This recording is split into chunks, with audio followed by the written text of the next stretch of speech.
Well folks, hello and welcome back again to the Relaxing Wood Shop. Now, as it says in our title, we are going to attempt to make a miter station using IKEA units. Now, there's a couple of reasons for doing this. Primary, because I don't have most of my tools to actually cut down wood, but secondly, when you price it up, I mean, I'm buying sheets of wood, they're costing me £30–40 per sheet now, plus delivery because I can't get them delivered.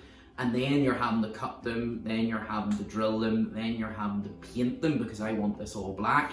So I've been able to get a cracker deal on some of the products on IKEA there, and I thought by the time I put everything together that way, I'll have this put together much quicker. So the plan is, we're going to put some of the units together to see where we stand. Not only is this going to be in the miter station, it's actually going to be right the way around in an U-shape, around the workshop. So I might as well put all the units together to see where I'm standing.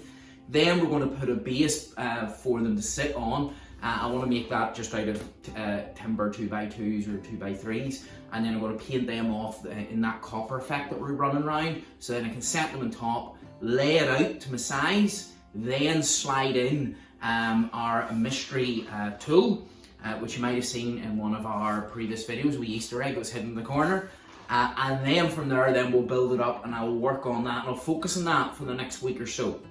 And then once that's done, we'll then start working our way around the shop. So let's go.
And with the power of magic, here we go.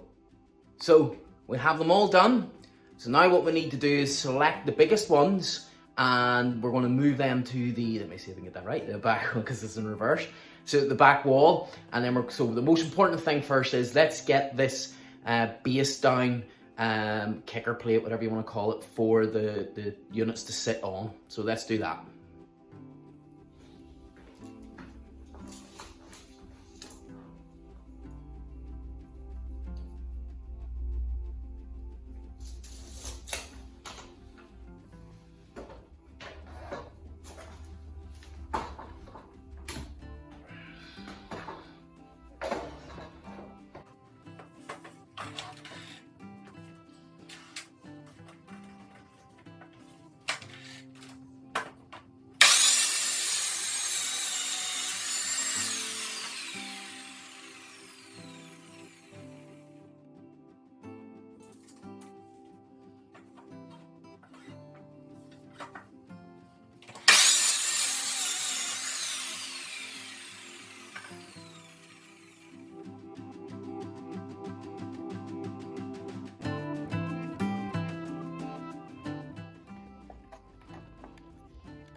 Okay folks, so now that the units are on top of our base, we now need to get these secured in at the bottom and at the back.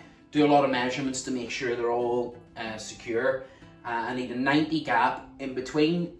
I'm not overly fussed about putting the worktop. I want it to flush against the miter saw, but I don't want it to curve around it, because you watch some people and they can only get a 48 out of their 60 on this side, and you can only get a 50 out of their 55 on that side for cutting. I want to be able to use that machine in every single way possible. So by giving it a bit more room for wiggling around, I would rather have that. And even at the back, give it a centimetre from the 45s and the 65s.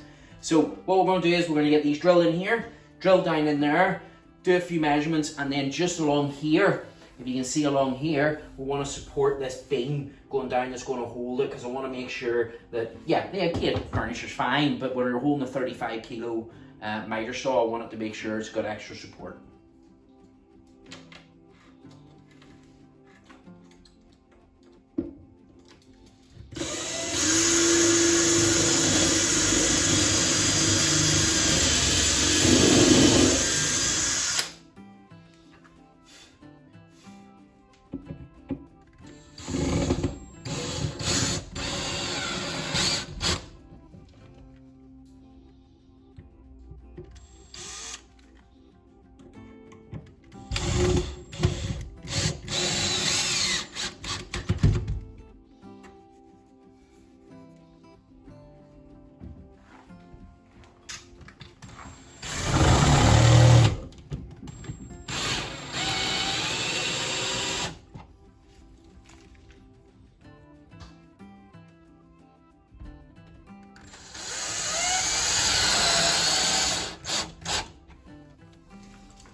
Well, so as you can see, so far so good. Now, as it is new year, new career, or whatever, what is it to say? New year, new me, new year. Christopher's got a new job. So as you probably noticed, he hasn't been in the videos as much because he's been very, very, very busy. Busy. Very busy. Very busy. Working Saturdays. Working Saturdays. During the week. So, but because of this, I've hurt myself over the past while. So I'm struggling a wee bit at the moment. So I've asked Christopher to come and give me a hand lifting this Bosch because last week when I was unboxing it, I really felt it. So this week, I'm not going to feel it. We're going to lift it again, but we're going to lift it with 2 people. Have you measured this? Did you just say, have I measured this? What do you think I've been doing for the past weeks? Because you've been watching my videos, of course. Ready? Gently does it. And down. Yo! So obviously guys, we need to do a wee bit of measuring and adjusting, but this was the important thing. You'll probably notice the bar goes right the way over there and right the way over there. So I need to move that ever so slightly further forward to make sure I can get my full cuts. Because unlike the previous one that only went to 45, this goes to 60 here and 50 there.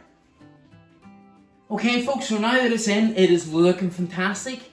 Have you noticed the mistake that I have made? So let's go through it. Will you see how perfect this is on the bubble? Come on forward and have a look.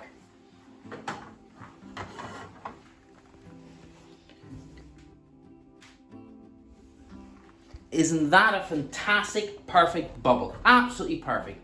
What's David made a mistake of? David measured from the ground to the top to the bar to the peak to the thing, but didn't take into consideration the worktop. Yes, I am 2 centimeters out because my worktop is 2 centimeters thick, but I do have options. I can put buffers underneath this, which I would rather not because I want to keep the metal all lying down. So what I'm going to do is when the time's ready, once I get the worktop, is take this, remove this, put a 2 centimeter piece of wood in there and put it back down again. So then all the bits of metal are on that frame and that's where it should be. So 2 centimeters of bits of wood, silly mistake, but hey ho.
Okay folks, I couldn't record me lifting it back on because I had to get a wee bit of help. Now, for the past 8 to 10 minutes, I've been sitting doing this to measure millimetre to millimetre all around. So we're now completely flush. So hopefully, when I do this, you can come in close just to see. Come on, just because I'm feeling proud of myself.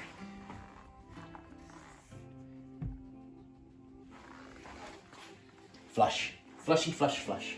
Not like a toilet flush, just normal flush.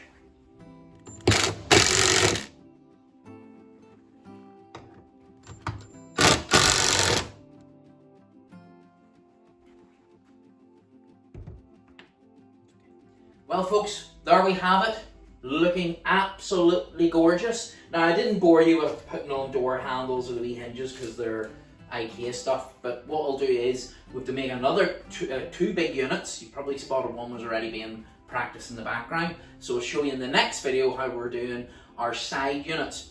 But we also need to put fencing along this. So my idea is, if you remember the old shop, I had a lot of the wee kits around the machine, so we're going to put a fence in here, have it raised up, probably something similar to that height, maybe just a wee bit smaller, and then we're going to have our wee sliding drawers and everything for screws and bolts because there's no point in wasting all that space. And then this is giving me all that cut length depth there as well. So until the next time, I look forward to seeing you at the Relaxing Woodshop.